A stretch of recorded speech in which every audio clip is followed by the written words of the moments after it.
participating in Gulf Theological Seminary Foundations Year. ఈ సంఘం నుంచి చాలామంది గల్ఫ్ థియాలజికల్ సెమినరీలో సభ్యులుగా చేరినందుకు మేము చాలా సంతోషిస్తున్నాం. My prayer is that it will be a blessing to those students and that it will be a blessing to you as a church.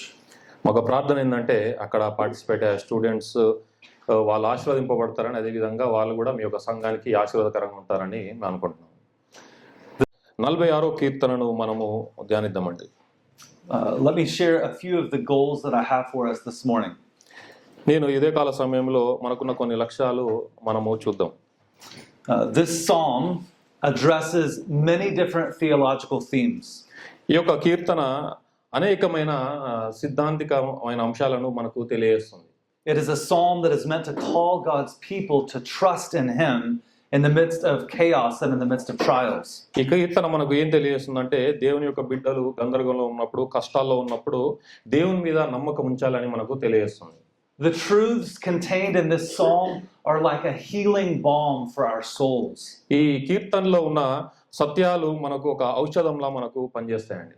Let me ask you this morning, what is the condition of your soul? ఉదయకాల సమయంలో మిమ్మల్ని ఒక ప్రశ్న వేయాలనుకుంటున్నాను. మీ యొక్క ఆత్మ యొక్క పరిస్థితి ఏంటి?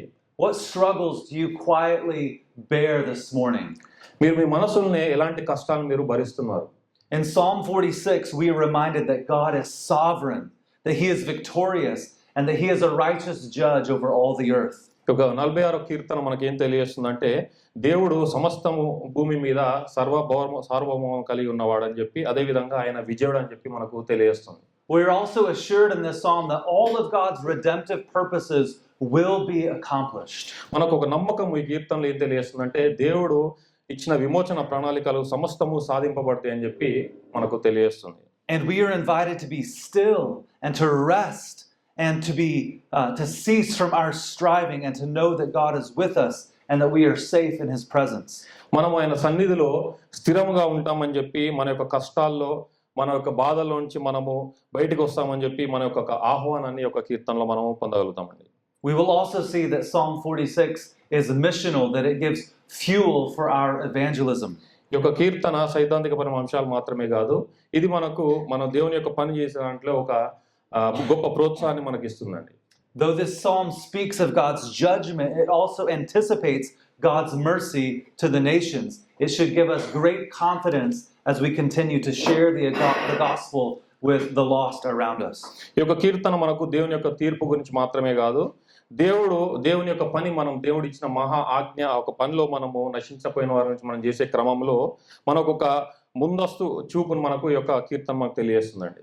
So my prayer for you this morning is that you would flee from fear and find joy and rest in God, that you would be still and know that God is ruling and reigning over all things, and that you would rest in His presence. ఒక ప్రార్థన ఇదే కాల సమయంలో ఏంటంటే మీలో ఉన్న భయాల నుంచి మీరు బయటకు వచ్చేసి దేవుని మీద నమ్మకం ఉంచి దేవుడే సమస్తాన్ని పాలిస్తున్నాడని చెప్పి, సమస్తమైన అధికారం కింద ఉందని చెప్పి నమ్మి ఆయనలో మాత్రమే మనం సంతోషము కలిగి ఉండాలని చెప్పి నేను ఒక ప్రార్థన అండి. Brother, would you read the scripture for us this morning? మనం 46వ కీర్తన మనందరి దగ్గర నుండి తీసి చదువుదామండి. 46వ కీర్తన.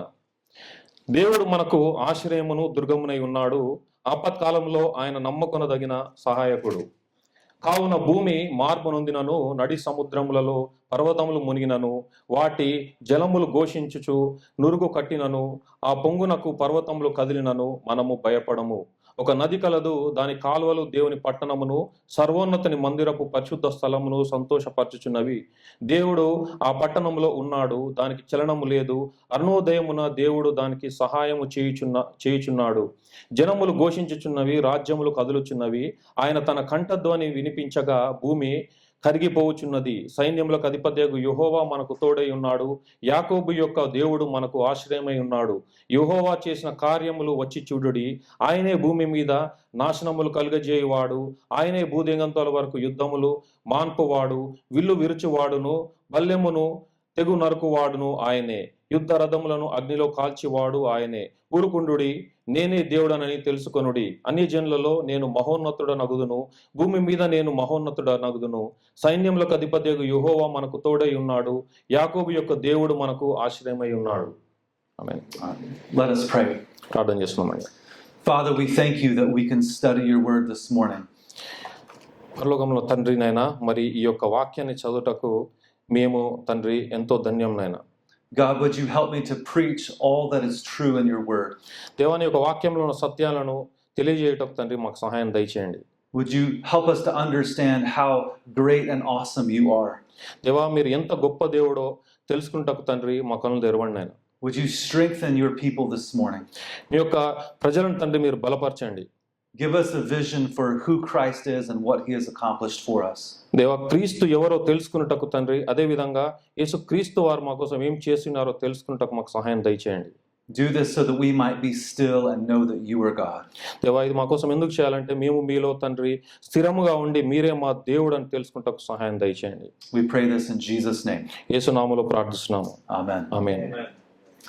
So first, when we come to Psalm 46, we look at the title or the superscription. మొట్టమొదట మనం ఈ కీర్తన చూసినట్లయితే మనము ఈ యొక్క టైటిల్ మనం ఒకసారి చూద్దామండి. This is important for us to look at because it gives us many details in the psalm. ఇది మనకు చాలా ప్రాముఖ్యం, ఎందుకంటే ఇది మనకు ఈ కీర్తనలో ఉన్న అనేక విషయాలు మనకు తెలియజేస్తుంది. The superscription says, to the choir master of the sons of Korah, according to the Alamoth, a song. ఇక్కడ పైన ఏం రాయబడినదంటే కీర్తన మొదట ఆరంభంలో ప్రధాన గాయకునికి కోరాహు కుమారులది అలమోతు అను రాగము మీద పాడదగినది గీతము అని రాయబడింది. Now the book of Psalms is arranged into 5 books. మనకి కీర్తనల గ్రంథము మనకు 5 స్కందములుగా మనకు విభజింపబడి ఉన్నది. And this psalm, Psalm 46, is in the second book. ఈ 46వ కీర్తన మనకు 2వ స్కందములో ఉన్నదండి. It is attributed to the sons of Korah. ఇది ఎవరు రాస్తున్నారంటే కోరా కుమారులు రచించినది. So we may ask the question, who are the sons of Korah and why are they important for this psalm? మీకు ప్రశ్న ఉండొచ్చు, కోరా కుమారులు ఎవరు, ఎందుకు ఈ యొక్క కీర్తన ప్రాముఖ్యం అని చెప్పి. In the first part of the book of Psalms, book 1, it's dominated by King David. And now in book 2, we begin to see other authors introduced. మొదటి కీర్తనల మొదటి స్కందం అని చూసినట్లయితే ఎక్కువగా మనకు దావీదు మహారాజు రచించిన కీర్తనలు మనము చూడవచ్చు, కానీ 2వ స్కందం నుంచి మనకు అనేక రచయితలు మనము చూడగలుగుతాం. Psalm 46 is attributed to the sons of Korah, who were sons of Levi, the priests. 46వ కీర్తన కోరా కుమారులు రచించినారు. వాళ్ళు ఎవరంటే కోరా వంశం తెచ్చిన లేవీయులు అండి. The sons of Korah were responsible for Israel's corporate worship in the temple. Israel దేవాలయంలో ఆరాధన చేయుటకు వాళ్ళు యాజకులండి. We are not told when Psalm 46 was composed, but there are indications that it could have been written in response to God's saving of Jerusalem during the time of Jehoshaphat or later during the time of Hezekiah. ఈ యొక్క 46వ కీర్తన ఎప్పుడు రచించబడ్డదో మనకు తెలియదు, కానీ కొన్ని మనము గ్రంథాలను చూసినట్లయితే, చరిత్ర గ్రంథాలు మనం చూసినట్లయితే, ఇది దేవుడు యెరూషలేముని రక్షించినప్పుడు యెహోషాపాతు అదేవిధంగా హిజ్కియా రాజులు పాలించే కాలంలో రచించబడ్డదని మనము తెలుసుకోవచ్చు. But what is important for us when we approach the Psalms is to know that it is the biblical narrative of God's dealings with his covenant people Israel. These are the foundation for understanding the Psalms. ఈ యొక్క కీర్తన మనము తెలుసుకోవాలనుకున్నప్పుడు దేవుడు తన ప్రజలతో ఏ విధంగా వ్యవహరిస్తాడో అనే విషయాలను మనము ఎక్కువగా తెలుసుకోవచ్చండి. And so we will see that the psalmist makes reference to different things throughout Israel's history. Israel యొక్క చరిత్ర మనం చూసినట్లయితే ఈ యొక్క కీర్తనలు అనేక రకాలుగా వారి గురించి తెలియజేస్తుందండి. Let's think about how this psalm is structured. ఈ యొక్క కీర్తన ఏ విధంగా విభజింపబడ్డదో మనం చూద్దాం. This psalm is broken into 3 parts. ఒక కీర్తన 3 విభాగాలుగా చేయబడ్డది. Each section ends with the word Selah. ప్రతి భాగము సెలా అనే పదంతో ముగియబడుతుంది. And this is simply a musical term that means pause and is an opportunity for reflection. ఈ యొక్క పదముకి అర్థం ఏంటంటే ఇది ఒక సంగీతానికి సంబంధించిన పదము, దానికి విరామము లేదంటే విశ్రాంతి అనే ఒక అర్థము తెలియజేస్తుంది. The goal of this psalm is that we would flee from fear, find joy and security in God, and that we would behold him as the righteous and victorious judge over all the earth. ఈ యొక్క కీర్తన యొక్క లక్ష్యం ఏంటంటే మనము మన భయాల నుంచి వదిలేసి దేవునిలో మనము భద్రత కలిగి ఉన్నామని చెప్పి, సంతోషం కలిగి ఉన్నామని చెప్పి, అదేవిధంగా మన దేవుడు నీతిమంతుడు, న్యాయవంతుడు సమస్త భూమి మీద మనకు తెలియజేస్తున్నాడు. So let's look at the first section of this psalm, the first stanza, verses 1 through 3. మొదటి భాగం, ఈ కీర్తన యొక్క మొదటి భాగం చూద్దామండి. మొదటి 3 వచనాలు మనము చూద్దాము. We can describe this section this way: we will not fear though the earth gives way. ఏ విధంగా మనం దీన్ని చూడొచ్చు అంటే భూమి మార్పు నొందినను మేము భయపడము అనే విధంగా మనం దీన్ని ఈ యొక్క 3 వచనాలు మనం తెలుసుకోవచ్చు. Can you read verses 1 through 3? మొదటి 3 వచనాలు మనం చూద్దామండి. దేవుడు మనకు ఆశ్రయమును దుర్గమునై ఉన్నాడు, ఆపత్కాలములలో ఆయన నమ్ముకొనదగిన సహాయకుడు. కావున భూమి మార్పు నొందినను, నడి సముద్రములలో పర్వతములు మునిగినను, వాటి జలములు ఘోషించుచు నరుగు కట్టినను, ఆ పొంగునకు పర్వతములు కదిలినను మనము భయపడము. The very first statement in this psalm is that God is our refuge and strength. మొట్టమొదటి వచనము, మొట్టమొదటి లైన్ మనకి ఏం చెప్తుందంటే ఒక కీర్తనలో దేవుడే మనకు ఆశ్రయమును దుర్గమునై ఉన్నాడని చెప్పి తెలియజేస్తుంది. The psalm does not begin by addressing us directly. ఈ యొక్క కీర్తన మనతో మొదలవ్వలేదండి, మన గురించి చెప్పట్లో మొదలవ్వలేదు. But instead it establishes God as the primary subject of this psalm. ఈ యొక్క కీర్తన దేవుడుతో మొదలైందండి. దేవుడే ఈ యొక్క కీర్తనకు ప్రాముఖ్యం. This psalm is intended to tell us something about who God is. ఈ కీర్తన మనకి ఏం తెలియజేస్తుందంటే అసలు దేవుడు ఏమై ఉన్నాడో మనకు తెలియజేస్తుంది. And this is incredibly profound. ఇది చాలా గొప్ప విషయం అండి. God is our refuge. దేవుడే మన ఆశ్రయం. Our existence, our life, our strength is dependent on the one who has being and existence and life in himself. మన ఉనికి, మన జీవము, మన బలము సమస్తము కూడా ఎవరైతే మనకు ఇచ్చిన మన దేవుడు ఆయననే ఆయనే జీవము కలిగిన ఉన్నాడు, ఆయనలోనే ఉనికి ఉన్నదని చెప్పి మనం తెలుసుకుంటామండి. The psalmist tells us very first that we need to know who God is and that he has existed for all eternity, and that the God who brought creation into being is our refuge and strength. ఒక కీర్తనకారుడు మనకు ముఖ్యంగా ఏం తెలియాలనుకుంటున్నాడంటే దేవుడు ఏమై ఉన్నాడు అని చెప్పి మనకు తెలియాలనుకుంటున్నాడు. అదేవిధంగా దేవుడు అనంతుడు అని చెప్పి, నిత్యుడు అని చెప్పి, అదేవిధంగా దేవుడు సమస్త సృష్టిని చేసి ఉన్నాడు అని చెప్పి, ఆయనలోనే మనకు ఆశ్రయము, మనకు బలం అని చెప్పి తెలియజేస్తున్నాడు. The God who made everything and yet needs nothing offers himself to us as a refuge and source of life and strength. సమస్తమును చేసిన ఆ ఒక దేవునికి ఏమీ అవసరం లేదండి. అలాంటి దేవుడే మనకు ఆశ్రయమును, అదేవిధంగా మనకు దుర్గమే ఉన్నాడు, అదేవిధంగా మనకు జీవాన్ని ఇస్తున్నాడు. The fact that God is called our strength implies our weakness. దేవుడు మనకు ఆశ్రయము అని దాన్ని బట్టి మనం ఏం తెలుసుకోవచ్చు అంటే మనం ఎంత బలహీనమో మనం తెలుసుకోవచ్చు. The fact that God is called our refuge implies that we are frail and that we need protection. దేవుడు మనకు దుర్గము అని మనము దాన్ని తెలుసుకున్న దాన్ని బట్టి మనకి ఏం చెప్తాంటే మనం ఎంత సున్నితమైన వారమో, అదే విధంగా మనకు ఎలాంటి రక్షణ కావాలో మనకు తెలియజేస్తుంది. The very first line in this psalm distinguishes God as creator from us who are his creatures. మొట్టమొదటి వచనము మనకి ఏం తెలియజేస్తుందంటే మనలోంచి, అంటే సృష్టి అయిన మన నుంచి దేవుడు ఏ విధంగా వేరుపరచబడ్డాడు అని చెప్పి మనం తెలుసుకోవచ్చు. It also orders us as creatures in relation to our creator and shows that God is primary and that we are secondary. ఒక కీర్తన మనకి ఏం తెలియజేస్తుందంటే సృష్టికర్త ముఖ్యము, ఆ తర్వాతనే సృష్టమైన మనము ముఖ్యమని చెప్పి తెలియజేస్తుంది. అదే విధంగా దేవుడు చేసిన ఒక క్రమముని మనకు తెలియజేస్తుంది. God is independent. He is infinite. He is sufficient in himself. దేవుడు స్వతంత్రుడు అండి. దేవుడు స్వయాన తనలో తాను చలనం కలిగిన వాడు. అదే విధంగా దేవుడు నిత్యుడు. And we are dependent, we are insufficient, we are finite, and we are in total dependence upon God for our life and being and everything. కానీ మనం చూసినట్లయితే మనము ఒకరి మీద ఆధారపడతామండి. అదే విధంగా మనము పరిమితి చెందిన మనుషులము. అదే విధంగా మన యొక్క పూర్తి ఆధారము మనము దేవుని మీదే చేసుకుంటాము. మన జీవం కొరకైనా కావచ్చు, మన ఉనికి కొరకైనా కావచ్చు.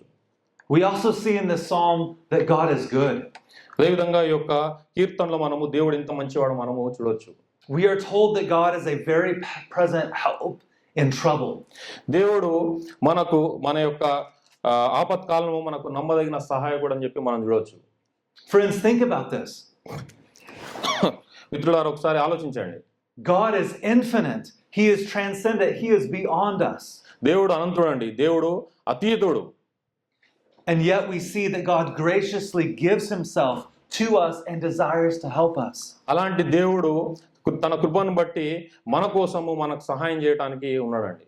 The God who is creator and transcendent and who is so far above us has come down. అనంతుడైన దేవుడు, సమస్త సృష్టిని చేసిన దేవుడు, మనకు ఎంతో దూరంగా ఉన్న దేవుడు మన కోసం సహాయం చేయడానికి వచ్చి ఉన్నాడు. He is drawn near to us so that he might become a very present help in times of trouble.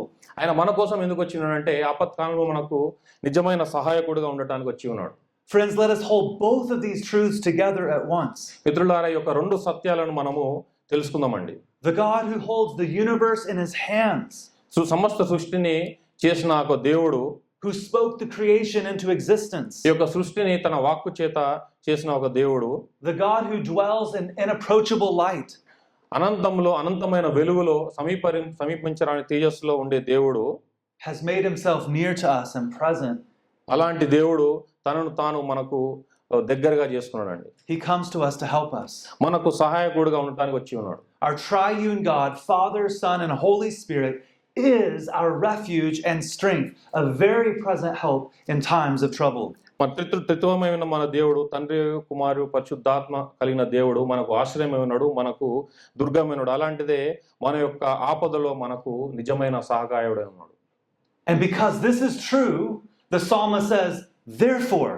ఇది నిజము కాబట్టి ఈ యొక్క కీర్తన ఏం చెప్తున్నారు అన్నమాట, కాబట్టి అని మనకు కావున అని చెప్పి చెప్పబడినది. We will not fear though the earth gives way. మూడవ వచనం చివరిలో మేము భయపడమని ఉంటది. భూమి మార్పు నొందినను మేము భయపడమని చెప్పి మనకు తెలియజేస్తుంది. The psalmist tells us who God is in relationship to his people. ఈ యొక్క కీర్తన మనకి ఏం తెలియజేస్తుందంటే తన యొక్క ప్రజలతో కలిగిన సంబంధంలో దేవుడు ఏమై ఉన్నాడని చెప్పి మనకు తెలియజేస్తుంది.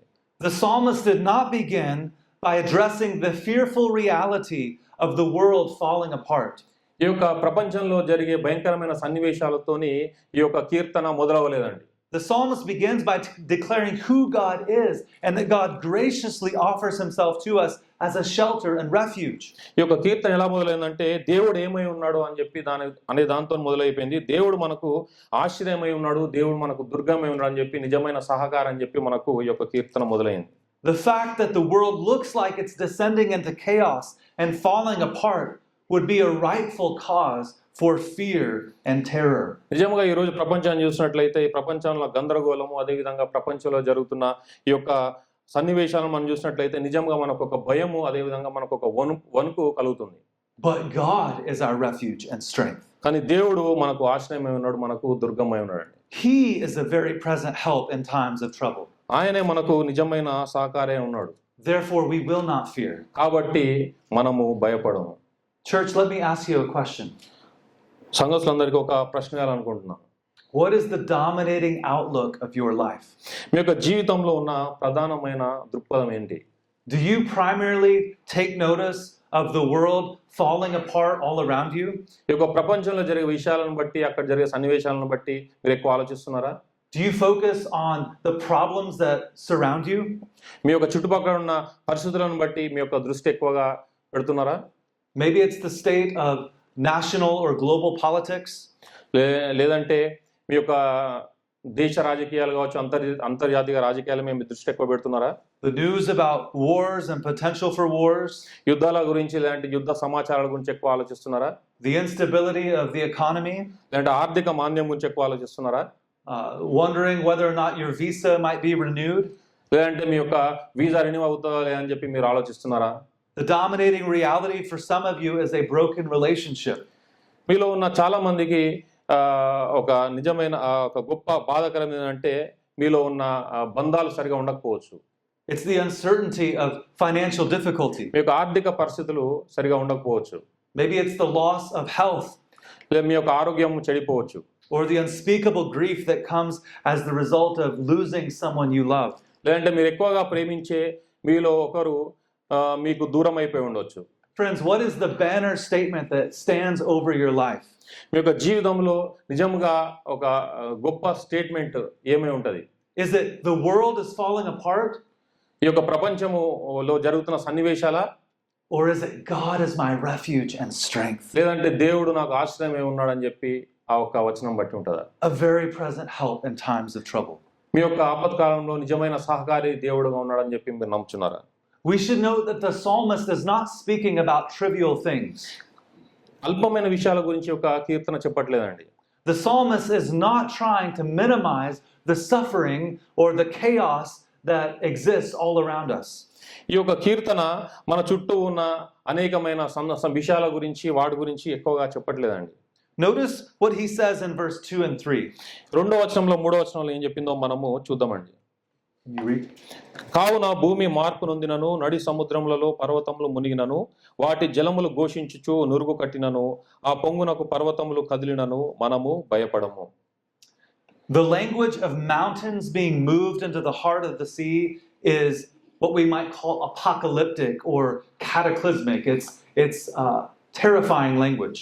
ఈ యొక్క ఇక్కడ వాడబడిన భాష పర్వతములు మునిగినను జలములు ఘోషించినను అనే మాట మనం చూసినట్లయితే ఇది చాలా వరకు మనకు ప్రకటన గ్రంథంలో చూసినట్టు ఉండొచ్చు, లేదంటే మన యొక్క విపత్తు గురించి అయినా కూడా మనము అనుకోవచ్చండి. I invite you to remember when God created the heavens and the earth. దేవుడు ఎప్పుడైతే భూమిని ఆకాశం చేసినాడో ఒకసారి మనం అక్కడ చూడొచ్చండి. God brought order out of chaos. దేవుడు శూన్యంలో నుంచి సృష్టిని చేసి ఉన్నాడు. And so in Genesis chapter 1 verse 9 through 10 it says, and God said, let the waters under the heavens be gathered together into one place and let the dry land appear. ఆదికాండం 1:9-10 వచనాల్లో మనకి ఈ విధంగా రాయబడినది. దేవుడు ఆకాశము క్రిందనున్న జలములలో ఒక చోటనే కూర్చబడి ఆరిన నేల కనబడును గాకని పలుకగా ఆ ప్రాకారం ఆయను. దేవుడు ఆరిన నేలకు భూమి అని పేరు పెట్టెను, జలరాశికి ఆయన సముద్రంలో అని పేరు పెట్టెను, అది మంచిదని దేవుడు చూచెను. We see that the dry land appears out of the waters of chaos. ఇక్కడ మనం ఆరిన నేల ఎక్కడి నుంచి వచ్చిందంటే జలంలో నుంచి ఆరిన నేల వచ్చిందండి. The mountains sprang up out of the water and there was a division between the land and the sea. పర్వతములు ఎక్కడి నుంచి వచ్చినాయంటే జలంలో నుంచి పర్వతములు లేచినాయండి. కాబట్టి ఈ యొక్క ఆరిన నేలను జలములు విడిపోయినాయి. This is part of God's ordering of creation. He's bringing order and beauty into the world. దేవుడు చేసిన సృష్టిలో ఒక క్రమంగా దేవుడి యొక్క సృష్టి చేసిండండి. But when God brought destruction upon the world because of mankind's sin, we see a reversal of this order. దేవుడు ఎప్పుడైతే ఈ యొక్క జనుల మీద తన యొక్క ఉగ్రతను చూపించినాడో అప్పుడు దేవుడు చేసిన యొక్క క్రమము మళ్ళా వెనుకగోవటం మనము చూడొచ్చు. We see that the waters that God sent in the flood bring this order to reverse. The waters cover the mountains. ఎప్పుడైతే దేవుడు జలప్రళయం తీసుకొచ్చిండో, దేవుడు ఈ యొక్క పర్వతంలోను నీళ్ళలోంచి ఏ విధంగా తీసుకొచ్చిండో ఆ జలప్రళయం వచ్చినప్పుడు ఆ ఒక పర్వతములు మళ్ళా అదే జలంలోకి పోవటము మనము చూడొచ్చు. So we see in Genesis chapter 7 verses 19 it says, and the waters prevailed so mightily on the earth that all the high mountains under the whole heaven were covered. The waters prevailed above the mountains, covering them 15 cubits deep. కీర్తనలు మనకు ఆదికాండము 7:19-21 వచనంలో మనం చూడొచ్చు. ఆ ప్రచండ జలంలో భూమి మీద అత్యధికముగా ప్రబలినందున ఆకాశమంతటికి క్రిందనున్న గొప్ప పర్వతములన్నీ మునిగిపోయాను, 15 మూరల ఎత్తున నీళ్లు ప్రచండముగా ప్రబలేను కనుక పర్వతములు మునిగిపోయాను. So the flood waters is almost like a reversal of creation. ఒక జలప్రళయంలో నీళ్లు ఏం చేస్తున్నాయంటే మళ్ళా దేవుడు చేసిన సృష్టి ఆ ఒక నీళ్ళు వచ్చి మొత్తం ఆ ఒక పర్వతాలను ముంచేసిందండి. Throughout the scriptures and especially in the Old Testament, flood waters are a symbol of God's mighty power and his judgment of sin. ఇక పరిశుద్ధ గ్రంథంలో ఎక్కువ వరకు పాత నిబంధన అని చూడొచ్చు అంటే జలప్రళయము ఎప్పుడైనా అంటే ఏమన్నా వరదలు తుఫాన్లు అనేది ఏంటంటే దేవుని యొక్క శక్తికి అదే విధంగా పాపం పట్ల దేవుడిచ్చే తీర్పును మనము తెలుసుకోవచ్చు. We see later in the Exodus account that God brings judgment upon Pharaoh and the Egyptians through the waters of the Red Sea. అదే విధంగా ఇజ్రాయేలీలను దేవుడు ఈజిప్ట్ నుంచి విడుదల చేసినప్పుడు ఫరో తన సైన్యాన్ని ఏ విధంగా ఒక ఎర్ర సముద్రంలో దేవుడు ముంచేసి ఉండో మనము నిర్గమకాండంలో చూడొచ్చండి. So it says in Exodus 14:27. Yeah, go ahead. నిర్గమకాండము 14:27-29 వచనాల్లో మనకి ఇవి తెలువబడింది. Shall I read? Yeah, go ahead and read. నిర్గమకాండము 14:27-29 వరకు మనకి ఈ విధంగా రాయబడినదండి. మోషే సముద్రము మీద తన చెయ్యి చాపగా ప్రొద్దు పొడిచినప్పుడు సముద్రము అధిక బలముతో తిరిగి పొర్లెను కనుక ఐగుప్తీయులు అది చూచి వెనుకకు పారిపోయిరి. అప్పుడు యెహోవా సముద్రము మధ్యను ఐగుప్తీయులను నాశనము చేసెను. నీళ్లు తిరిగి వచ్చి ఆ రథంలోను రౌతులను వారి వెనుక సముద్రంలోనికి వచ్చిన ఫరో యొక్క సర్వ సైన్యమును కప్పివేసెను. వారిలో ఒక్కడైనను మిగిలి ఉండలేదు. అయితే ఇజ్రాయేలీయులు ఆరిన నేలను సముద్రము మధ్యనున్నప్పుడు ఆ నీళ్లు వారి కుడి ఎడమ ప్రక్కలకు గోడవలే ఉండెను. Throughout the scriptures, both the mountains and the sea represent God's power and might. పరిశుద్ధ గ్రంథం మొత్తం మనం చూసినట్లయితే పర్వతములు అదే విధంగా సముద్రములు దేవుని యొక్క శక్తిని దేవుని యొక్క బలాన్ని సూచిస్తాయండి. So if the mountains are moved into the heart of the sea, then this is a picture of decreation or a descent into chaos. ఎప్పుడైతే దేవుడు ఆ పర్వతములను తిరిగి సముద్రం ద్వారా ముంచేస్తున్నాడో అప్పుడు దేవుడు చేసిన ఒక సృష్టి ఏదైతే ఫస్ట్ ఒక క్రమంగా చేసిండో అది వెనుకపోతున్నట్టు ఏదో గందరగోళము అవుతున్నట్టు అర్థం. It might also be a picture of God's judgment, or may represent just the fallen state of creation that we have since the sin of Adam. అదేవిధంగా ఇది దేవుని యొక్క తీర్పును కూడా సాదృశ్యం అవుతుందండి. అదేవిధంగా మనిషి యొక్క ఆదాము నుంచి వచ్చిన మనందరూ మన పాపాన్ని బట్టి మనిషి యొక్క పడిపోయిన స్థితిని తెలియజేస్తుంటది. We see in Romans chapter 8 that the creation itself is groaning in anticipation of God's redemption. రోమీయులకు రాసిన పత్రిక 8వ అధ్యాయంలో మనము ఇది చూడొచ్చండి. ఈ యొక్క సృష్టి యావత్తు కూడా మూలుగుతున్నదని చెప్పి దేవుని యొక్క విమోచన ప్రణాళిక కొరకు మూలుగుతున్నదని చెప్పి మనం చూడొచ్చు. Even though the world appears to be falling apart, ఈ యొక్క ప్రపంచము విడిపోతున్నా కూడా, the mountains are being moved into the heart of the sea, పర్వతములు సముద్రములు కప్పేస్తున్నా కూడా, though the waters foam and roar all around us, నీళ్లు నురుగు కక్కినను ఘోషించినా కూడా, though the mountains tremble and swell, పర్వతములు మునిగినా కూడా, we will not fear because God is our refuge and strength. మేము భయపడము, ఎందుకంటే దేవుడే మా ఆశ్రయము, దేవుడే మాకు దుర్గమై ఉన్నాడు కాబట్టి. And the reason we do not fear, ఎందుకు మేము భయపడమంటే కారణం ఏంటంటే, even when creation seems to be descending into chaos, ఈ యొక్క సృష్టి అంతా కూడా ఒక గందరగోళ పరిస్థితిలోకి వెళ్తున్నా కూడా, is because we know the creator God and he is our refuge and strength. మనము మన దేవుడైన మన దేవుడు సృష్టికర్త దేవుని గురించి మనకు తెలుసు. అదే విధంగా ఆయనే మనకు ఆశ్రయము దుర్గమై ఉన్నాడని చెప్పి మనం నమ్ముతున్నాం కాబట్టి. Listen to Psalm 95 verse 3 through 5. 93వ కీర్తన 3వ వచనం నుంచి 5వ వచనం వరకు మనము చూద్దామండి. యెహోవా మహాదేవుడు, దేవతలందరికీ పైన మహాత్యము గల మహారాజు. భూమి అగాధ స్థలములు ఆయన చేతిలోనున్నవి, పర్వత శిఖరములు ఆయనవే. సముద్రము ఆయనది, ఆయన దాన్ని కలుగజేసెను, ఆయన హస్తములు భూమిని నిర్మించెను. So again, what dominates your focus? Is it that the earth is giving away all around you, or is it that God is your refuge and strength? మరలా అడుగుతున్నాను, మీ యొక్క దృష్టి దేని మీద కేంద్రీకరమై ఉన్నది? ఈ యొక్క ప్రపంచ విషయాలను బట్టి కేంద్రీకరమైనదా, లేదంటే దేవుని మీద మీరు దృష్టించున్నారా? You will remember when Jesus was asleep in the boat with his disciples and a storm arose.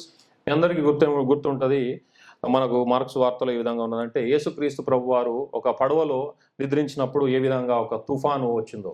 Can you read marks వార్త 4వ అధ్యాయము 38-39 వచనాలు మనము చూడొచ్చండి. ఆయన దోనె అమరమున తలగడ మీద తలవాల్చుకొని నిద్రించుచుండెను. వారు ఆయనను లేపి, బోధకుడా, మేము నశించిపోవచ్చున్నాము, నీకు చింత లేదా అని ఆయనతో అనిరి. అందుకు ఆయన లేచి గాలిని గద్దించి నిశ్శబ్దమై ఊరుకొండుమని సముద్రముతో చెప్పగా గాలి అణిగి మిక్కిలి నిమ్మలమాయెను. Jesus is the creator of the winds and the waves, and he was with the disciples in the boat. యేసుక్రీస్తు ప్రభువే ఈ యొక్క గాలిని, అదేవిధంగా అలల్ని, సమస్తాన్ని చేసిన సృష్టికర్త అండి. అదేవిధంగా అలాంటి అతను తన యొక్క శిష్యులతో పాటు ఆ యొక్క పడవలో ఉండి ఉన్నాడు. Friends, if you are trusting in Jesus, then Jesus is with you in the midst of life's storms.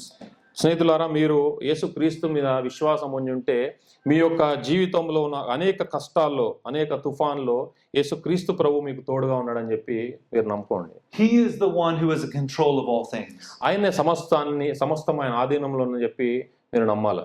Jesus is our refuge and strength, a very present help in times of trouble.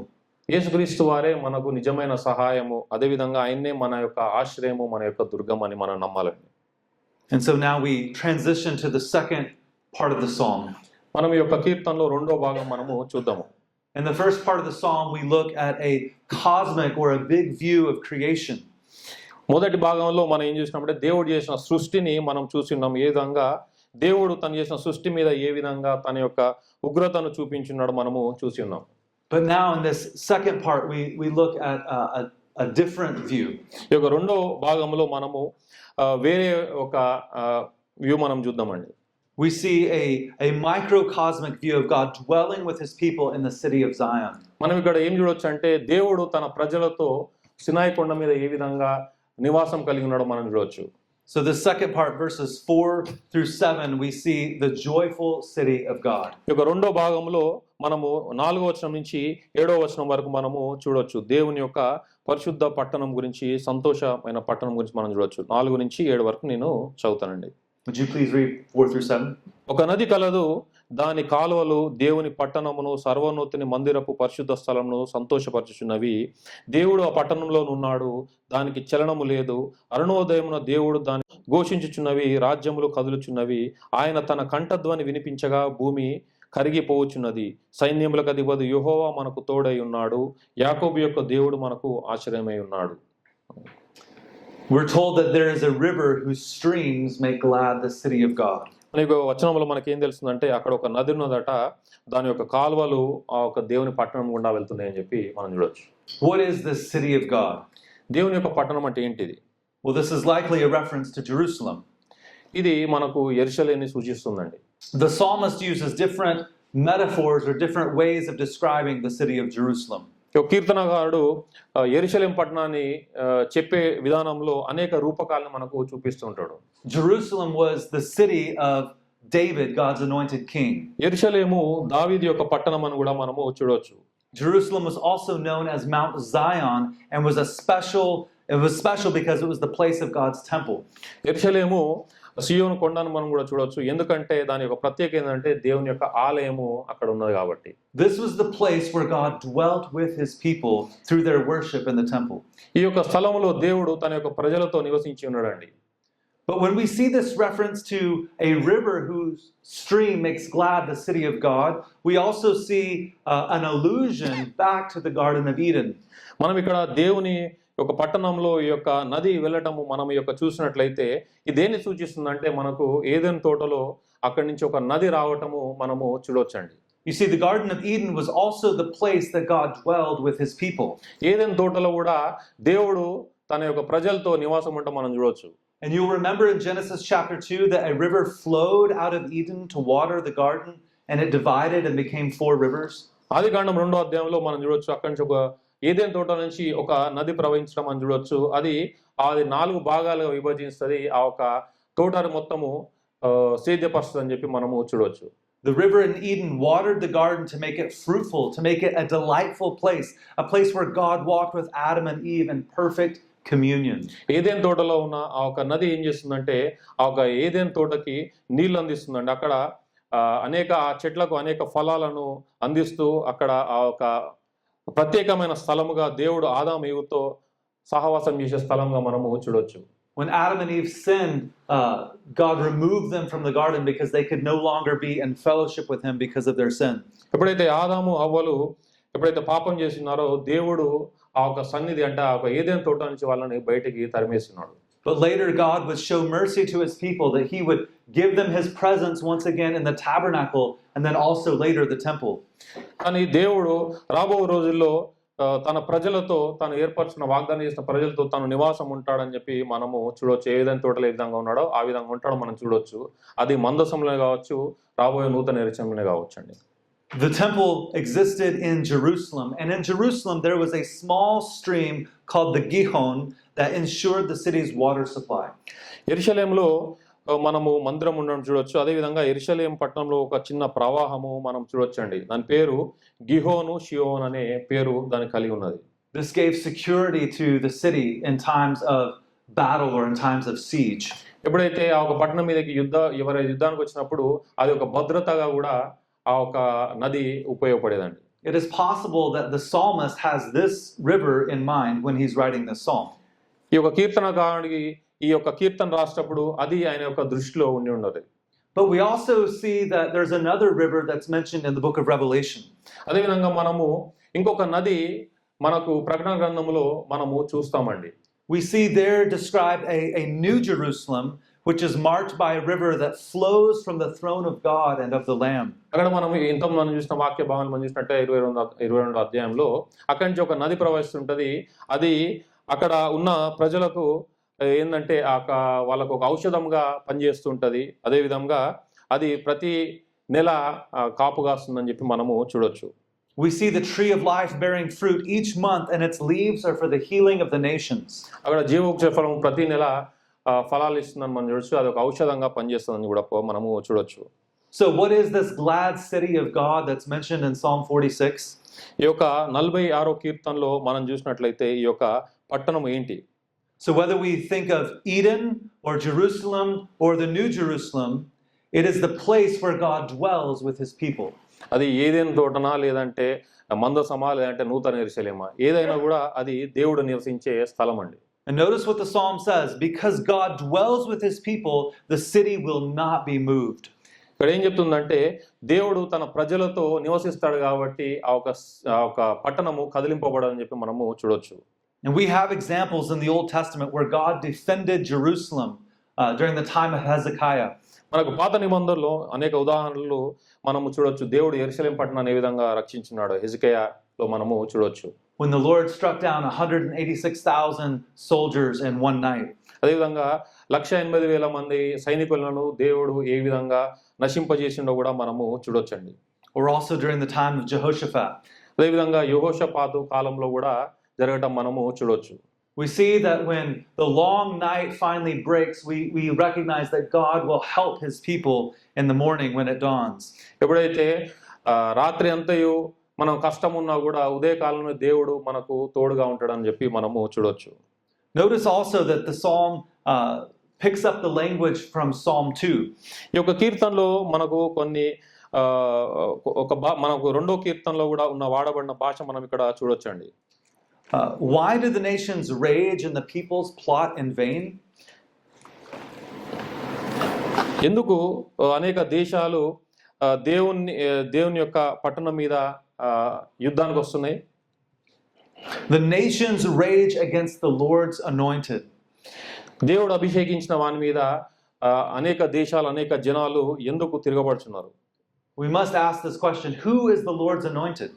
మనం ఈ యొక్క ప్రశ్న అడగాల. దేవుడు అభిషేకించిన వారు ఎవరు? In the Old Testament, this refers to David and the kings that descended from David. పాత నిబంధనలు మనం చూసినట్లయితే ఇది మనకు దేవుడు అభిషేకించిన దావీదుని మనము చూడొచ్చు. అదే విధంగా దావీదు నుంచి వచ్చిన అనేక రాజులను కూడా మనము చూడొచ్చు. But ultimately it points to Jesus, the Messiah, who is the true Davidic king and anointed one. కానీ అంతిమంగా మనం ఏం చూడొచ్చు అంటే యేసుక్రీస్తు వారే నిజమైన రాజు అని చెప్పి దావీదు యొక్క వంశం నుంచి వచ్చినాడు అని చెప్పి మనము చూడొచ్చండి. Jerusalem is this city of God. It was a shadow and a type pointing forward to a greater reality. యెరూషలేము దేవుని యొక్క పట్టణం అండి. అది ఒక ఛాయగా మనకు కనబడుతుంది. అది ఒక రాబోయే సత్యాల గురించి ఒక ఛాయగా మనం దాన్ని చూడొచ్చు. It points to the heavenly city of Jerusalem, where all of God's elect find their citizenship. అది మనకు పరలోకం యొక్క యెరూషలేము మనము చూడొచ్చు. ఎక్కడైతే దేవుడు ఏర్పరచుకున్న అందరూ కూడా దేవుని యొక్క నివాసులుగా, దేవుని యొక్క ప్రజలుగా ఉంటాం మనము చూడొచ్చు. So listen to Galatians 4:26. గలతీయుల రాసిన పత్రిక 4వ అధ్యాయము 26వ వచనంలో మనము ఈ విధంగా రాయబడిన చూడొచ్చు. అయితే పైనున్న యెరూషలేము స్వతంత్రంగా ఉన్నది, అది మనకు తల్లి.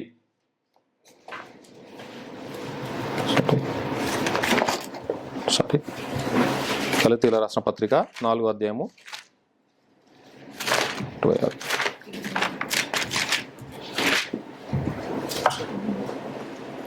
అయితే పైనున్న యెరూషలేము స్వతంత్రము ఉన్నది, అది మనకు తల్లి. ఇందుకు కనని గొడ్రాల సంతోషించుము, ప్రసవ వేదన పడని దాన బిగ్గరగా కేకలు వేయము. ఏలైనగా పెనిమిటి గల దాని పిల్లల కంటే పెనిమిటి లేని దాని పిల్లలు ఎక్కువ మంది ఉన్నారు అని రాయబడి ఉన్నది. So where is this city where God's people are made glad? ఈ యొక్క పట్టణము ఎక్కడున్నది? దేవుని యొక్క పిల్లలు సంతోషించే విధంగా ఈ పట్టణం ఎక్కడున్నది? I want to argue that it's not ultimately a city that exists in modern day Israel. నేను మీతో వాదించవచ్చు, ఇది ఈ పట్టణము నిజంగా ఇప్పుడున్న ఇజ్రాయేలు దేశంలో ఉన్న యెరూషలేం పట్టణం కాదని. Those who have put their faith in Christ and have received the Spirit are now the true sons of Abraham and heirs according to his promise. ఎవరైతే ప్రభువైన యేసు క్రీస్తు యందు విశ్వాసం ఉంచి ఉన్నారో వారే నిజమైన దేవుని కుమారులండి. And God's word says that those who are in Christ are now the dwelling place of God. దేవుని వాక్యం మనకి ఏం చెప్తుందంటే ఎవరైతే క్రీస్తు యందు విశ్వాసం ఉంచినారో వాళ్ళే దేవుని యొక్క నివాసమై ఉన్నారు. What made Jerusalem unique as a city was that it was God's city. It was where the temple was, where God would dwell with his people. యెరూషలేము ఎందుకు ప్రత్యేకమైన పట్టణం ఏంటంటే అది దేవుడు తన పట్టణంగా ఎంచుకున్నాడు. అక్కడ దేవుని యొక్క మందిరము అక్కడ ఉండటం మనం చూడొచ్చు. But those who are united to Christ by faith have become the temple of God.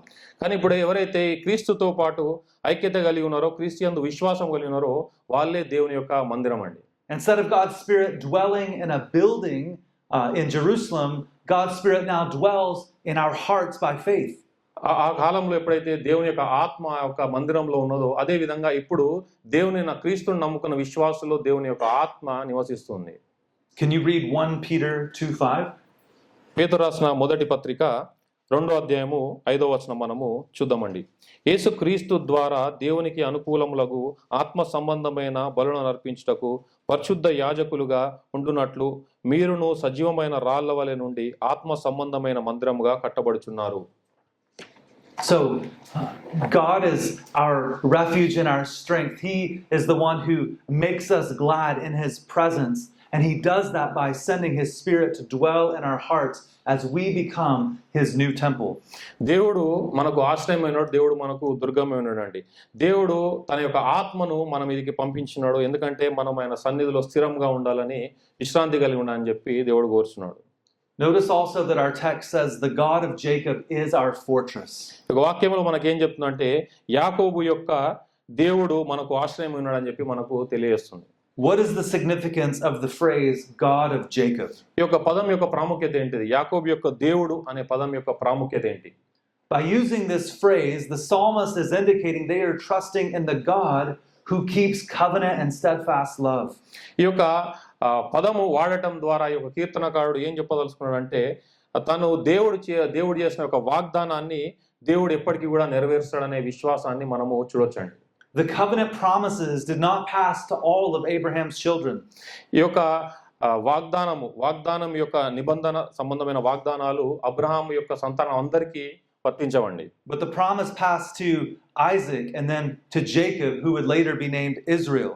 కానీ అది అందరికీ కాకుండా అది అబ్రహాం యొక్క సంతానమైన ఇస్సాకుకి, తర్వాత ఇస్సాకు యొక్క సంతానమైన యాకోబుకి, ఆ తర్వాత ఇజ్రాయెల్ దేశానికి అది వర్తింపబడుతుందండి. So it is through the nation of Israel that God's covenant promises will be fulfilled.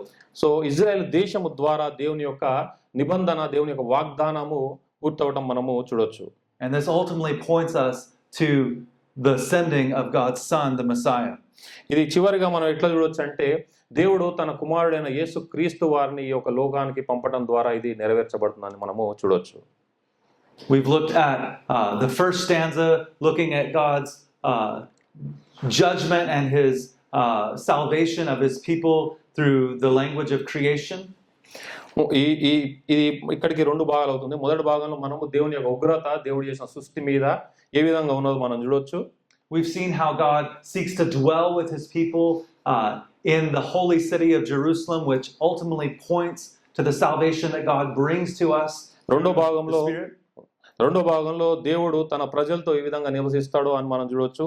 అది అంతిమంగా మనకు దేవుడు తన యొక్క పట్టణంలో తన ప్రజలతో ఏ విధంగా ఉంటాడని చెప్పి మనము చూడొచ్చండి. But now we come to the end of the psalm. చివరిగా భాగంలో మనము వద్దామండి. చివరి భాగము 8వ వచనం నుంచి 11వ వచనం వరకు మనము చదువుకున్నాము. And this is the climax. ఇది చివరి భాగం అండి. We see in verses 8 through 11, be still and know that I am God. 8 నుంచి 11 వచనాల్లో మనం ఏం చూడొచ్చు అంటే ఊరుకుండుడి నేనే దేవుడనని తెలుసుకునుడి అనే దాని గురించి మనము చూద్దాము. 8వ వచనం నుంచి చదువుతాను. యెహోవా చేసిన కార్యములు వచ్చి చూడుడి, ఆయనే భూమి మీద నాశనములు కలుగజేయవాడు, ఆయనే భూదిగంతముల వరకు యుద్ధములు మాన్పువాడు, విల్లు విరుచువాడును, బల్లెమును తెగ నరుకువాడును ఆయనే, యుద్ధ రథములను అగ్నిలో కాల్చి వేయువాడు ఆయనే. ఊరుకుండుడి నేనే దేవుడనని తెలుసుకొనుడి, అన్యజనులలో నేను మహోన్నతుడు నగుదును, భూమి మీద నేను మహోన్నతుడు నగుదును, సైన్యములకు అధిపతిగా యెహోవా మనకు తోడై ఉన్నాడు, యాకోబు యొక్క దేవుడు మనకు ఆశ్రయమై ఉన్నాడు. Notice what it says in verse 8. It says, come behold the works of the Lord. 8వ వచనంలో మనము ఏం చూడొచ్చు అంటే దేవుని యొక్క కార్యములను మీరు చూడుడి అని చెప్పి ఉంటుందండి. Rather than focusing on all the chaos all around us, we are to behold the works of the Lord.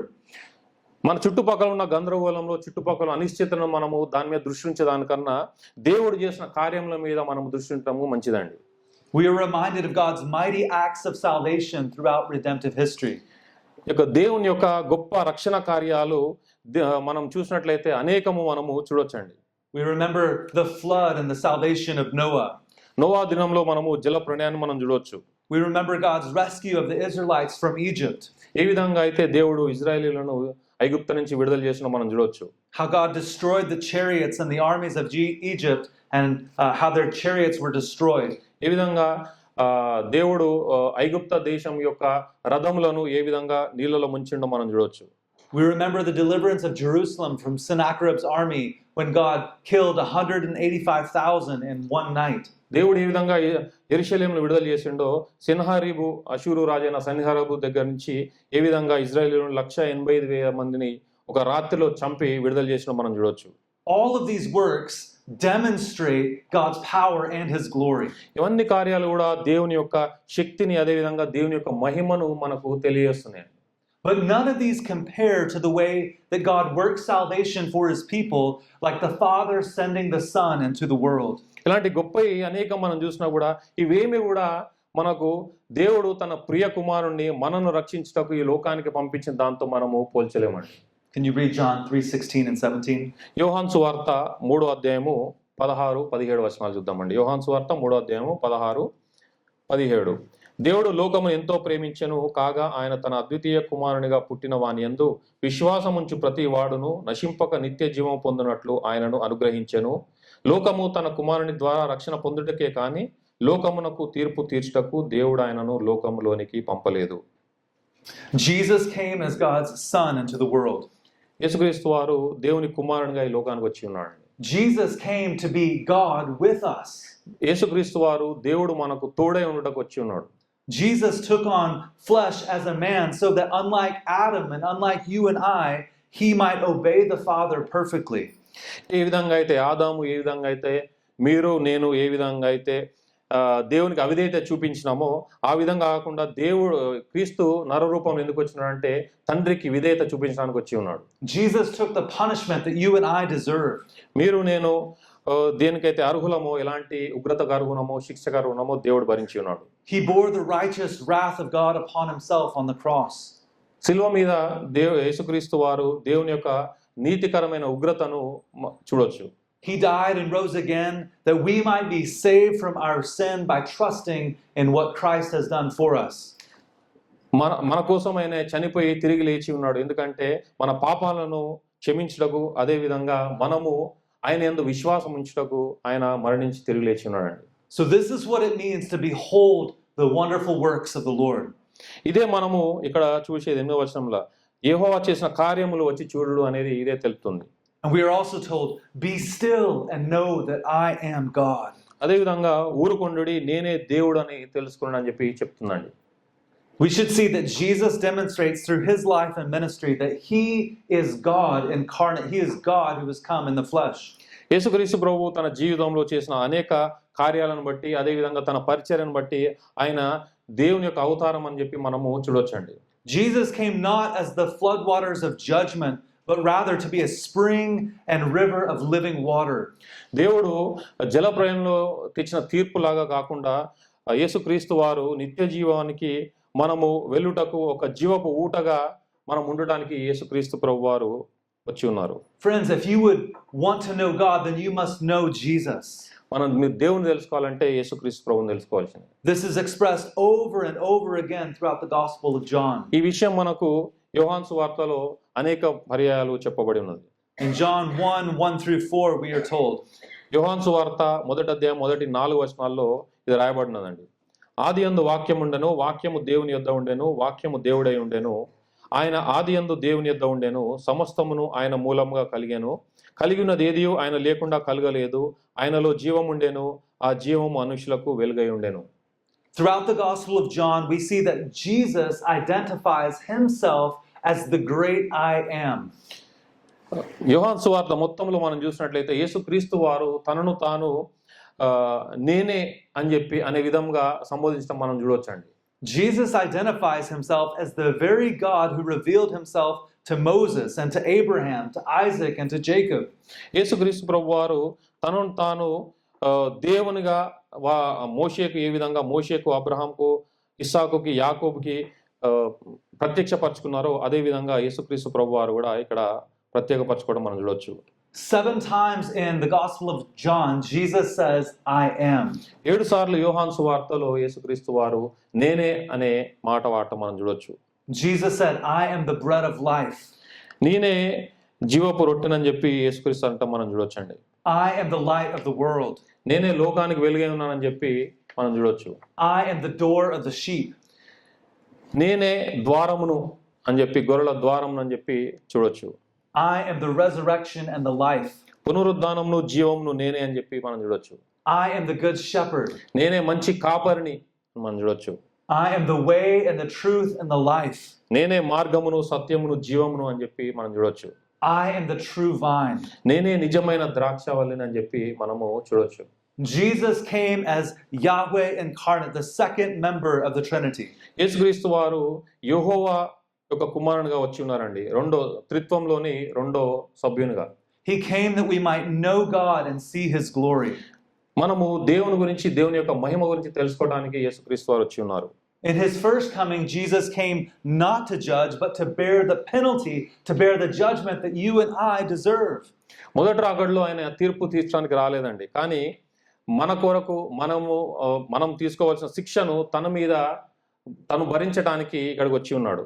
He came that we might have life in him and that we might experience the indwelling presence of God through the Holy Spirit. ఆయన ఎందుకు వచ్చి ఉన్నాడు అంటే ఆయనే మనకు జీవాన్ని ఇవ్వడానికి వచ్చి ఉన్నాడు. అదే విధంగా ఆయన మనతో పాటు సహవాసం చేయుటకు మనకు ఆత్మను కూడా ఇచ్చి ఉన్నాడు. So friends, we no longer need to go to an earthly city of Jerusalem. మనం ఈ రోజు మనకు ఉన్న ఒక యెరూషలేం పట్టణానికి వెళ్ళన అవసరం లేదండి. We no longer need to seek God in a physical temple or tabernacle. మనము కట్టబడిన ఒక ఆలయంలో దేవుని మనము వెతకన అవసరం లేదండి. లేదంటే ఒక మందసంలో దేవుని వెతకన అవసరం లేదు. For all those who have looked to Christ in faith and believed in him, God grants eternal life through our union with Christ. ఎవరైతే యేసుక్రీస్తు ప్రభుని విశ్వాసం ఉంచున్నారో యేసుక్రీస్తు ప్రభు మీద నమ్మకం ఉంచున్నారో దేవుడు వారందరికీ కూడా జీవాన్ని ఇచ్చి ఉన్నాడు. క్రీస్తుతో ఐక్యతను ఇచ్చి ఉన్నాడండి. We become the temple of God and he dwells with us. మనమే దేవుని యొక్క ఆలయమై ఉన్నాము. ఆయన మనలో నివసిస్తున్నాడు. God is in the midst of us. దేవుడు మన మధ్యలో ఉన్నాడండి. The Lord of hosts is with us. సైన్యములకు అధిపతి ప్రభువు మనకు తోడుగా ఉన్నాడు. The God of Jacob is our fortress. యాకోబు యొక్క దేవుడు మనకు ఆశ్రయమై ఉన్నాడు. We can rest secure because we know that God will be victorious and that our eternal inheritance rests secure in Christ. మనము ఇవన్నీ విషయాలను బట్టి మనము స్థిరముగా భద్రం కలిగి ఉండొచ్చు. ఎందుకంటే దేవుడు విజయుడు. ఆయన మనకు నిత్యత్వాన్ని ఇస్తాడని చెప్పి మనము తెలుసుకోవచ్చు. The psalm says we are to be still and to know that God is. ఈ యొక్క కీర్తన మనకి ఏం చెప్తుందంటే ఊరగుండుడి నేనే దేవుడనని తెలుసుకున్నాడని చెప్పి మనకు తెలియజేస్తుంది. But it also says that God will be exalted in the earth. అదేవిధంగా ఏం చెప్తుందంటే దేవుడు ఈ భూమి మీద గొప్ప చేయబడతాడని చెప్పి కూడా మనము చూడవచ్చు. God will not only defeat and crush his enemies, but God will graciously reconcile many of his enemies and cause them to be his own people. దేవుడు తన యొక్క శత్రువులను కేవలం శిక్షించడం మాత్రమే కాదండి. దేవుడు తన యొక్క కృపలో తన యొక్క శత్రువులను సమన్వయపరుచుకొని ఆయనను కూడా తనతో ఉండుటకు పిలుచుకుంటాడండి. The psalm paints a picture of Jerusalem under siege, and yet we know that God will work to bring the nations into joyful submission to King Jesus. ఈ యొక్క కీర్తన మనకి ఏం చెప్తుందంటే యెరూషలేం యొక్క ముట్టడి మనం చూడవచ్చు. అదే విధంగా దేవుడు తన అనేక ప్రజలను అనేక దేశాలను తన కుమారుడైన యేసుక్రీస్తు ప్రభువుని విశ్వసించడానికి ఏ విధంగా చేస్తాడో మనం చూడవచ్చు. God is in the business of transforming his enemies into his friends. దేవుడు తన శత్రువులను తన మిత్రులుగా చేసుకునే పనిలో ఉన్నాడండి. Instead of siege, we also see in the scripture a picture of what God will do among the nations. మనము బానిసగా ఉండటం కాకుండా దేవుడు అనేక ప్రజలను ఏ విధంగా రక్షించుకుంటాడో మనము ఇక్కడ ఒక పిక్చర్గా మనం చూడవచ్చు. Can you read Isaiah 2:2-4? Asia గ్రంథము 2వ అధ్యాయము 2 నుంచి 4 వరకు చూస్తున్నాం. ఏషియా గ్రంథము 2వ అధ్యాయము 2వ వచనం నుంచి 4వ వచనం వరకు మనము చూసుకుందాము. అంత్య దినములలో పర్వతముల పైన యెహోవా మందిర పర్వతము పర్వత శిఖరములు స్థిరపరచబడి కొండల కంటే ఎత్తుగా ఎత్తబడును. ప్రవాహము వచ్చినట్లు సమస్త అన్యజనులు దానిలోకి వచ్చేదరు. ఆ కాలంలో సియోన్లో నుండి ధర్మశాస్త్రము, యెరూషలేము నుండి యెహోవా వాక్కు బయలు వెళ్ళును. జనములు గుంపులుగా గుంపులుగా వచ్చి యాకోబు దేవుని మందిరమునకు యెహోవా పర్వతమునకు మనము వెళ్ళుదము రండి. ఆయన తన మార్గముల విషయమై మనకు బోధించును. మనము ఆయన త్రోవలలో నడుతుము అని చెప్పుకొందురు. ఆయన మధ్యవర్తి అన్యజనులకు న్యాయము తీర్చును, అనేక జనములకు తీర్పు తీర్చును. వారు తమ ఖడ్గములను నాగిట నక్కలుగాను తమ ఈటలను మచ్చు కత్తులుగాను సాగగొట్టుదురు. జనము మీదికి జనము ఖడ్గమెత్తక యుండును, యుద్ధము చేయక నేర్చుకొనుట ఇక మానివేయును. We see here that a picture is given of all the nations streaming to Jerusalem. ఇక్కడ మనం ఏం చూడొచ్చు అంటే అన్ని దేశాలు కూడా యెరూషలేం పట్టణంకు రావటం మనము చూడొచ్చండి. But how will this actually be accomplished? కానీ ఏ విధంగా ఇది నెరవేర్చబడుతుంది? And Jesus said in John chapter 12 verse 32. యేసుక్రీస్తు ప్రభువారు యోహాను సువార్త 12వ అధ్యాయము 32వ వచనంలో ఏం చెప్పినాడంటే, నేను భూమి మీద నుండి పైకెత్తబడిన ఎడల అందరినీ నా యొద్దకు ఆకర్షించుకుందునని చెప్పాను. The way that the nations will stream into Jerusalem is by coming through Jesus. ఏ విధంగా ఇంతకు మనం చూసినట్లయితే అనేక దేశాలు యెరూషలేం పట్టణానికి ఏ విధంగా వస్తాయంటే అది యేసుక్రీస్తు ద్వారానే. We should also see here in Psalm 46 that there is a correspondence of language that gets picked up in the Great Commission in Matthew 28. ఇక్కడ ఈ యొక్క 46వ కీర్తనలో మనం చూసినట్లయితే ఇక్కడ మనకు దేవుడు ఇచ్చిన మహా ఆజ్ఞ మత్తయి సువార్తలో కట్టినదో ఆ విధంగా అక్కడ కొన్ని మాటలు మనము సిమిలర్ గా చూడొచ్చండి. God's promise that he would be exalted among the nations, that he would be exalted in the earth, is echoed in Matthew 28:18 through 20. ఈ విధంగా అయితే దేవుడు అన్యజనులలో నేను మహోన్నతుడనగును, భూమి మీద నేను మహోన్నతుడనగును ఏ విధంగా ఇక్కడ కీర్తనలు రాయబడినదో అది మనకు మత్తయి సువార్త 20వ అధ్యాయంలో దేవుడు ఇచ్చిన మహా ఆజ్ఞలో మనము చూడొచ్చండి. How will God be exalted among the nations and in the earth? ఏ విధంగా దేవుడు అన్యజనులలో మహోన్నతుడవుతాడు, అదే విధంగా దేవుడు ఏ విధంగా భూమి మీద మహోన్నతుడవుతాడో మనము చూడొచ్చు. It's by drawing the nations to himself. ఏ విధంగా అంటే అనేక ప్రజలను అనేక రాజ్యాలను తన వైపు తెచ్చుకోవడం ద్వారా దేవుడు మహోన్నతుడవుతాడండి. And so in the midst of a world that seems to be falling apart, ఏ విధంగా అయితే ఇప్పుడు ఈ యొక్క ప్రపంచం మొత్తం ఒక గందరగోళంలో వెళ్తున్నదో, in the midst of chaos and destruction, ఏ విధంగా అయితే మొత్తం ఎక్కడ చూసినా కూడా గొడవలు అణచివేతలు ఉన్నాయో, in the midst of rumors of wars and other wars, ఎక్కడైతే యుద్ధాల గురించి యుద్ధ ప్రకటనల గురించి జరుగుతున్నాయో, we can be confident that God's plan will not fail. మనము చాలా నమ్మకంగా ఉండవచ్చు దేవుని యొక్క ప్రణాళిక ఎప్పుడు కూడా ఫెయిల్ కాదని. The psalmist tells us to be still and to know that he is God. ఈ యొక్క కీర్తన మనకి ఏం చెప్తుందంటే స్థిరంగా ఉండండి, ఊరుకుండండి, నేనే దేవుడు అని తెలుసుకోండి అని చెప్పి మనకు తెలియజేస్తుంది. Fix your eyes on Jesus and not the storms of life that swell and foam all around you. మీ యొక్క దృష్టి అంతటిని కూడా యేసుక్రీస్తు వైపు మళ్లించండి, అంతేగాని మీ జీవితాల్లో ఉన్న అనేక కష్టాల గురించి బాధల గురించి కాదండి. You can walk in faithful obedience to God because he is with you and he is with us. మీరు విశ్వాసంతో విధేయతతో దేవుని వైపు మనము నడుచుకోవాలండి, ఎందుకంటే దేవుడు మనకు తోడుగా ఉన్నాడు కాబట్టి. So friends, God is in the business of reconciling sinners and enemies to himself through his son. దేవుడు పాపిని తన వైపు మళ్ళించుకునే పనిలో దేవుడు ఉన్నాడండి, తన యొక్క కుమారుడైన యేసుక్రీస్తు ప్రభు ద్వారా. There is only one place of safety and security in the midst of a broken and sinful world, and that is in Jesus Christ himself. ఈ యొక్క పడిపోయిన లోకంలో, విరిపోయిన లోకంలో, ఈ యొక్క పాపపు లోకంలో మనకున్న ఒకే ఒక స్థలం ఎక్కడైతే మనం భద్రత పొందుకోగలుగుతామో, ఎక్కడైతే మనము సేఫ్గా ఉండగలుగుతామో అది కేవలము యేసుక్రీస్తు దగ్గర మాత్రమే. Jesus came to bear the judgment for sinners in his first coming. మొదటి రాకడలో ఆయన పాపుల యొక్క శిక్షను తన మీద భరించుకొని ఉన్నాడండి. But for all those who do not repent and trust in him, he will come as a righteous and sovereign judge in his second coming. కానీ తన రెండో రాకడలో తన మీద ఎవరైతే విశ్వాసం ఉంచలేదో వారందరికీ న్యాయము తీర్చుటకు ఒక న్యాయాధిపతిగా తను రాబోతున్నాడు. Revelation 19:15 states, ప్రకటన గ్రంథము 19వ అధ్యాయము 15వ వచనం మనకి ఏం చెప్తుందంటే, జనములను కొట్టుటకై ఆయన నోట నుండి వాడిగల ఖడ్గము బయలువెడుచున్నది. ఆయన ఇనుప దండముతో వారిని ఏలును. ఆయనే సర్వాధికారియగు దేవుని తీక్షణమైన ఉగ్రత అను మద్యపు తొట్టి త్రొక్కును. This reminds us of Psalm 46. He utters his voice, the earth melts. ఇది మనకు 46వ కీర్తన తెలియజేస్తుందండి. ఏ విధంగా అంటే మనకు భూమి మార్పు నందును నడి సముద్రములు పర్వతం మునిగనని చెప్పి మనకు తెలియజేస్తుంది. But for all those who trust in Jesus, we have this assurance. కానీ ఎవరైతే యేసుక్రీస్తు ప్రభు యందు ఉన్నారో వారందరికీ యొక్క హామీ మనం చూడొచ్చండి. God is our refuge and strength. దేవుడే మనకు ఆశ్రయము, దేవుడే మనకు దుర్గము. The Lord of hosts is with us. సైన్యములకు అధిపతియగు దేవుడు మనకు తోడుగా ఉన్నాడు. The God of Jacob is our fortress. యాకోబు యొక్క దేవుడు